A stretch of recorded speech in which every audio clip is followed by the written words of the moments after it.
Hi, did you know that knowing your unique gifts can make your life so much easier and you can have more success and move forward in your life than you ever thought possible? Hi, I'm Lynn Croker from Superwoman versus Real Woman. So let me ask you the question. Do you know what your unique gifts are? Because once we know them and implement them into our lives, then life will be a breeze compared to what you're probably experiencing right now. Because we all know that we have DNA and that DNA is unique to us. There's no one else in the world like us that has the same DNA, right? Well, your unique gifts is the same. You have such unique gifts, and you probably haven't even found out what your unique gifts are yet. And you probably haven't experienced the magnitude of your gifts. And when you start to unravel and start to find out what your unique gifts are and how you can implement that into your life, things become like, instead of when you have challenges and problems in your life, instead of it being a mountain, it'll be just like a little speed hump, because life is like a roller coaster. Don't you want just little speed humps rather than big mountains to overcome? I certainly do anyway. So let me give you an example. You probably think, what on earth does she mean by that? So I'll give you an example. With your core needs, when I found out that my default core need is something that I need to have at all costs, and what my body does and my mind does is unconsciously looks for that need and how to fill it. And my core need is actually uncertainty, which is adventure, challenge. And what I found was that when I did, say, a job, for example, for too long and I started to get bored with it, it was because my need wasn't getting filled. And when I was bored with it, there was no challenge, there was no adventure, there was no uncertainty and excitement in it.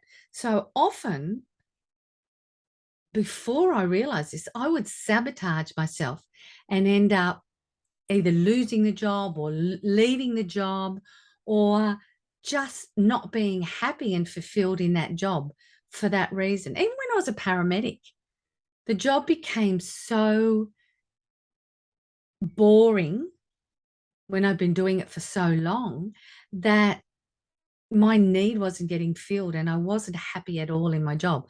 Does that sound familiar? The same in relationships. If you can imagine where you've been in a relationship a long time, and if your core need, your default need is to have excitement and challenge and adventure and uncertainty, you may, after a while, get really bored with that relationship and feel unfulfilled and just feel like you're unhappy and it's not exciting you and fulfilling you the way you want it to. Does that sound familiar? So that's just one way I mean by our strengths and our unique gifts. So finding out what that is for you, your need, core need, it's the same as values. What are your top values? And how can that help you in your life rather than sabotage you or hinder you? Now, let me give you an example about that one too. If you're in a relationship and you're the type of person where one of your top values is health, so you exercise all the time, you eat right, you think right. So you're always stimulating the mind, stimulating the body, working on the body. You like to keep active, yet you're in a relationship where your partner is a bit of a couch potato, or they're a homebody and they don't like to go out and do much. They like to stay home. They're not very active, or they smoke and they drink, or they eat badly. then that's really going to affect your relationship, because your value is health and their value is that their top value is not health. So there's going to be a major conflict, and you're going to be coming up against a lot of friction all the time in your relationship. Does that sound familiar? Have you been in a relationship like that? I know I have. So that's another way to know what your unique gift is. What are your values in that area, and how that can either hinder you or help you in life. Another aspect is your personality. There's lots of different personality profiles, but just knowing what your strengths are in your personality and how you can work towards that, rather than seeing as it a weakness and not utilizing it to your advantage. For example, a lot of people are extroverts. They have a type of personality where they're outgoing and they're extroverts. So they'd be fantastic. Their gift is talking to people and socializing, and that human factor and that social factor. So they'd be good in jobs in that situation. Whereas if you're an introvert and say you're more of a homebody where you like to do behind the scenes stuff, then being in a job where you have to say you're in front of a team, or you're in a situation where you have to talk or present all the time, that's not going to make you very happy. And so therefore there's going to be a lot of unfulfillment and feeling like you're just not in the right place. Does that make sense to you? Things like masculine and feminine energy, that's a huge thing. I know for me, before I understood masculine and feminine energy, now we all have masculine and feminine energy in us. Doesn't matter what sex you are, whether you're a male, you're a female, you're in between, whatever, it doesn't matter. We have masculine and feminine energy. And when that energy gets out of balance, that can really affect relationships and yourself. For example, if you're in an intimate relationship and your dominant energy is, if you're a woman and your dominant energy, say, is masculine. So you're in leadership roles, you're in roles where you need to make decisions all the time, and you need to be in charge and you need to be in control.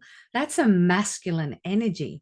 So if you're in a relationship where your partner has his predominant energy, or her predominant energy is masculine also, so you've got your masculine energy, they've got their masculine energy, there's, as you can see, law of polarity, there's going to be a lot of conflict coming up, a lot of issues, a lot of problems that's going to rise, because you feel like you're butting heads all the time. Does that make sense? Have you been in relationships like that? So these are just some examples. I could give you hundreds of examples where, when you don't know, one, know your unique gifts, and two, use your unique gifts in your life, then how it can really sabotage you or hinder you in the success, in your abundance, in the things that you want to achieve and moving forward in your life. It can really hinder you without you even knowing it. So my ask of you is, if you don't know your unique gifts, and don't give me that excuse that, oh, I don't have any unique gifts. We all have them. Remember DNA? We all have them.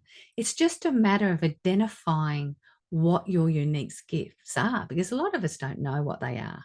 I know I didn't until I started doing a lot of this work. So if you want to know more about finding out what your unique gifts are and how that can help you in your life to have more success and happiness and move forward in your life, then I'll leave a link below to contact me, to book a session with me, a free session, and we can have a chat. It's like a breakthrough session. So remember, comment below and book that link if you want to know what your unique gifts are and how they can help you in your life. I'm Lynn Croker, Superwoman versus Real Woman. Take care.